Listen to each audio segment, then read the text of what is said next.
सर्वांना नमस्कार. श्रीमद भगवद्गीतेमधील दुसरा अध्याय सांख्ययोग यामधील स्थितप्रज्ञ दर्शन हा विषय आपण समजून घेण्याचा प्रयत्न करत आहोत.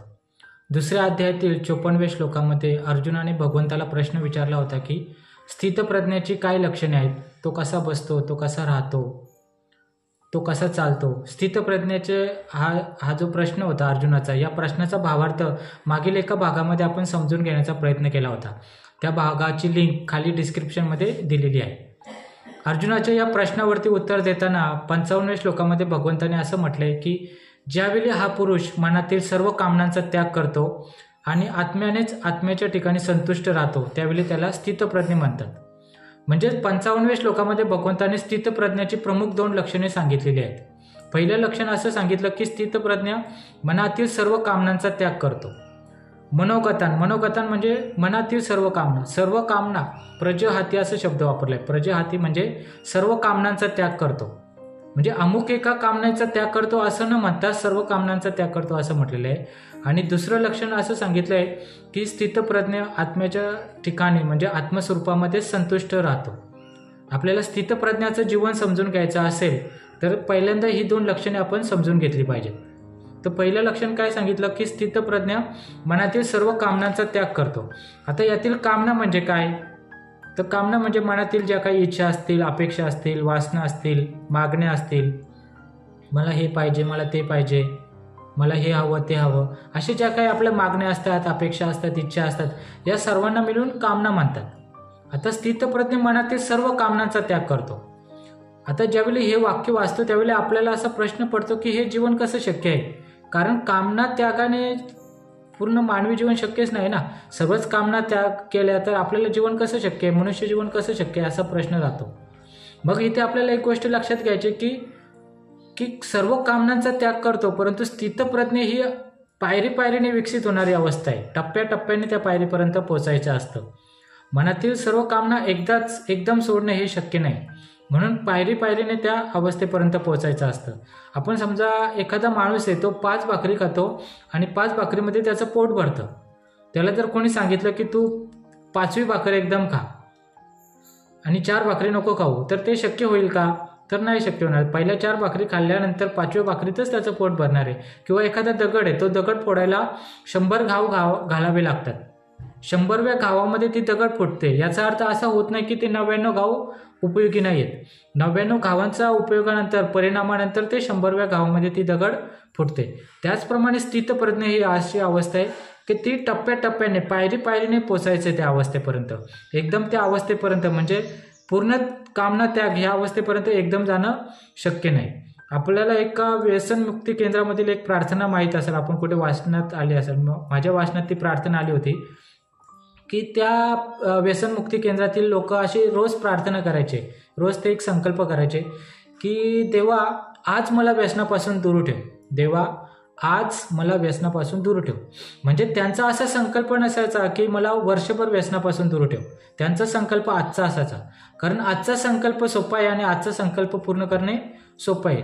त्याचा परिणाम काय व्हायचा की रोज ते अशीच प्रार्थना करायचे की आज मला व्यसनापासून दूर ठेव, आणि रोज ते व्यसनापासून दूर राहायचे. आणि असं करता करता ते पूर्ण वर्षभर व्यसनापासून दूर राहायचे आणि त्यांच्याकडून पूर्ण व्यसनमुक्त होऊन जायचे ते. म्हणजे त्यांनी जर संकल्प केला असता की मला एक वर्षभर दूर ठेव, तर कदाचित त्याचा परिणाम नसता झाला. परंतु त्यांचा छोटा संकल्प होता, आज मला व्यसनापासून दूर ठेव. त्याचा परिणाम म्हणजे की ते वर्षभर व्यसनापासून दूर राहत होते. म्हणजे सांगायचं का तात्पर्य काय, स्थितप्रज्ञ सर्व कामनांचा त्याग करतो. यामध्ये सर्व कामना एकदम सोडल्या किंवा सर्व कामना एकदम सोडणे शक्य नाही. मग त्या कामना हळूहळू एका पायरीने एका टप्प्याने सोडत जायचे आहेत आणि मग शेवटी अशी अवस्था येते की मनातील सर्व कामना निघून जायच्यात. आपल्याला ते टप्पे लक्षात घ्यायचे.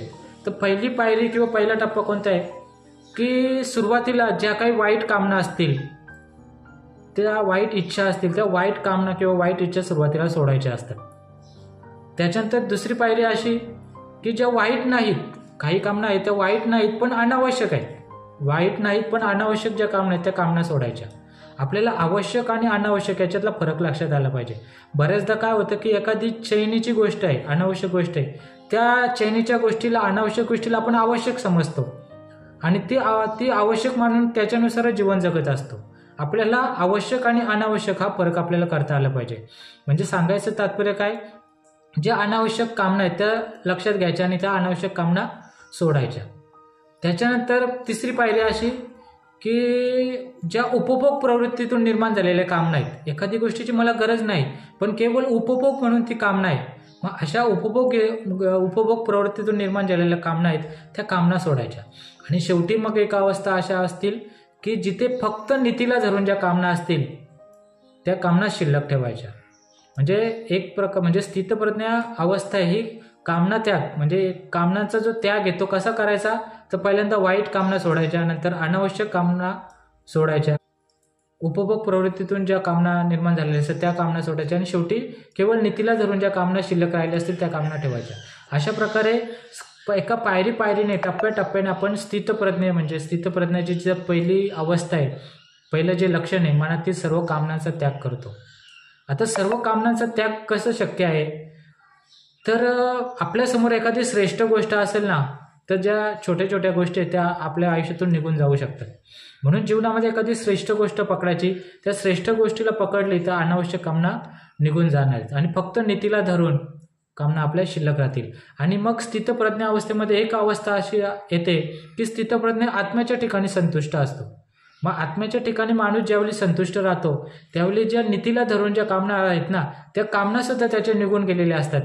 परंतु कामना जरी निघून गेल्या असल्या तरी त्याचं जीवन चालू असतं, तरी त्याच्या हातातून कर्म घडत असतं, त्याचा कर्मयोग निरंतर चालू असतो. म्हणजे सांगायचं तात्पर्य काय की पहिलं लक्षण आहे ते आपल्याला लक्षात घ्यायचे की स्थितप्रज्ञ मनोगत कामनांचा, मनातील सर्व कामनांचा त्याग करतो. म्हणजे नक्की काय ते आपण समजून घेण्याचा प्रयत्न केला. विनोबा भावेंनी या कामना त्यागाची काही प्रक्रिया सांगितल्या, त्यांनी 4 प्रक्रिया सांगितल्यात. पुढील भागामध्ये आपण त्या 4 प्रक्रिया समजून घेण्याचा प्रयत्न करू. आणि त्याच्या पुढील भागामध्ये स्थितप्रज्ञाचं जे दुसरं लक्षण सांगितलं आहे की स्थितप्रज्ञ आत्म्याच्या ठिकाणी संतुष्ट असतो. हे दुसरं लक्षण काय आहे ते सुद्धा आपण त्याच्या पुढील भागामध्ये समजून घेण्याचा प्रयत्न करू. धन्यवाद. जय श्री कृष्ण.